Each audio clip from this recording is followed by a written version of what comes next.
Es esmu ielauzies dzīvnieku audzētavā tepat Rīgā. Labdien! Esmu ieradies dzīvnieku audzētavā Aqua Rīga. Esmu ar tās vadītāju Edvardu. Es esmu Edvards. Paldies! Daudzi cilvēki runā par dzīvnieku mīlēšanu, bet viņi aizmirst par to, ka tie ir arī jāciena, vai ne? Man to jautā. Citādāk veidojas toksiskas attiecības un gala rezultāts ir visai skumjš.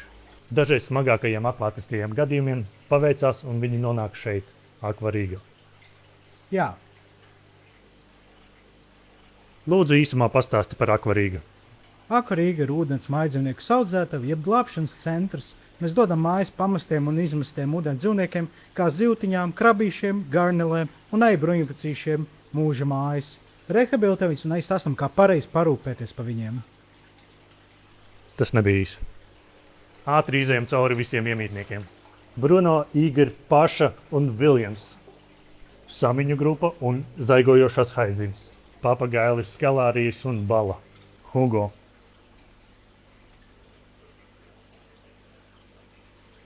Hugo. Oh my god, so cute. Skelets, Onkulis, Nemo. Bobs un Bobijs. Mākonis. Zeltenes.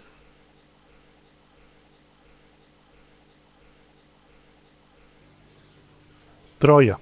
Es piekusu, te ir viņi ļoti daudz. Rūpēties par tik daudz dzīvniekiem ir ļoti dārgi un laikietilpīgi. Ja vari palīdzēt kā brīvprātīgais ar apkopšanu un īpaši sociālo tīklu satura veidošanu, sazinies ar viņiem. Viņi šobrīd atrodas Viskaļos, kas ir Rīgā, Čiekurkalnā. Cik sarežģīta ir kopšana? Vienam akvārijam necit 40 tīri daudz. Ir jāmaina ūdeņi, jābaro, jārastē un jāmonitorē, kā jūtas šie dzīvnieki. Protams, palīdzēs ziedojumi, nauda, aprīkojums, neatvērta barība. Ikmēneša ziedojums ir labākais veids, kā nodrošināt Aqua Rīgas stabilitāti.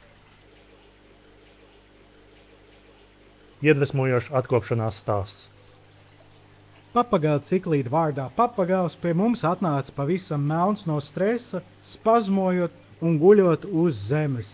Viņam bija caurumi galvā no ilgstošas nepiemērotas aprūpes, parazīti sāka kost viņam, un viņš nevarēja nokontrolēt vairs savu nervu sistēmu. Mēs likām ļoti mazu cerību uz viņu, barojām viņu ar šprici, intensīvos medikamentos likām un mainījām 100% ūdeni vairākas reizes dienā. Tagad viņš ir izsļojies un viens no mūsu spilgtākajiem, skaistākajiem draugiem. Komentāri, papagaiļi? Nav komentāri.